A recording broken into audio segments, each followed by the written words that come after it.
சேர்ந்திருக்கிறார்கள். ஆனால் கிட்டத்தட்ட 5.5 ஆண்டுகளுக்கு மேலாக 3500க்கும் மேற்பட்டவர்கள் பணியாற்றிய நிலையிலும் இதுவரை பணி நியமனம் செய்யப்படாமலும் பணி நிரந்தரம் செய்யப்படாமலும் முழு ஊதியம் கிடைக்காமலும் குறைந்த ஊதியத்தில் பணியாற்றுகிறார்கள். இத்தகைய நிலையை தமிழக அரசினுடைய சட்டமன்றத்திலும் அதை போல இன்றைக்கு பல்வேறு போராட்டங்களிலும் எடுத்துச் சொல்லியிருக்கிறார்கள்.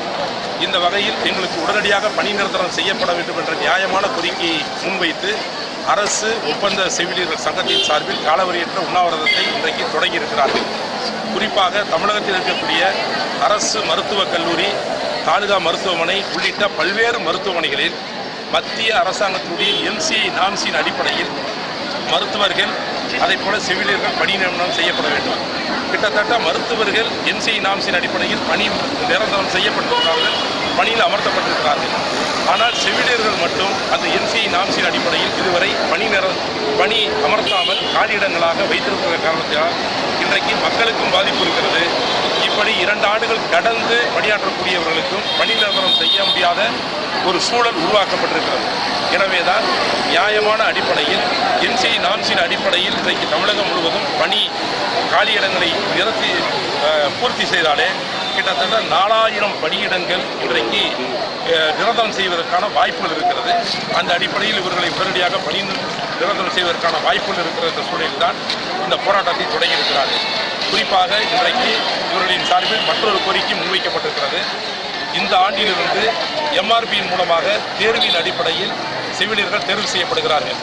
அப்படி அரசினுடைய பல்வேறு துறைகளில் தேர்வின் அடிப்படையில் எடுக்கக்கூடிய பணியாளர்கள் எடுத்த உடனேயே நிரந்தர பணியாளர்களாக பணி நிரந்தரம் செய்யப்படுகிறார்கள். ஆனால் எம்ஆர்பியில் தேர்வு செய்யப்பட்டிருக்கிற 7300க்கும் மேற்பட்ட செவிலியர்களும் இவர்களைப் போலவே ஒப்பந்த செவிலியர்களாகத்தான் இன்றைக்கு பணி அமர்த்தப்படுவது என்பது பிற துறைகளில் இருக்கக்கூடிய பணி அமர்த்தக்கூடிய முறைக்கும் இதற்கும் முற்றிலும் வேறுபாடாக இருக்கிறது. ஒரு முதன்மை மாநிலமாக மாறி இருக்கிறது. இந்த பெருமையை ஆட்சியாளர்கள் இன்றைக்கு சட்டமன்றத்தில் கடந்த ஆட்சியிலும் சரி இந்த ஆட்சியிலும் சரி தங்களுடைய சாதனைகளாக சொல்லிக் கொண்டிருக்கிறார்கள். அதிலே நமக்கும் பெருமை உண்டு.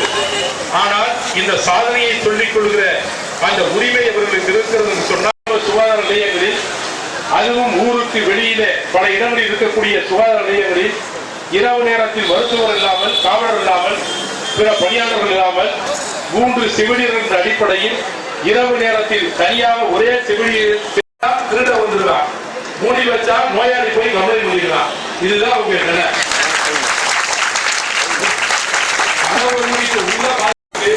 ஒரு இரக்க சிந்தையோடு அதுவும் செவிலியர் என்று சொன்னால் இன்றைக்கு 90 விழுக்காடு பெண்கள், இளம் பெண்கள் பணியாற்றக்கூடிய ஒரு துறையாக இருக்கிறது. இவர்களுடைய வாழ்க்கை சூழ்நிலையை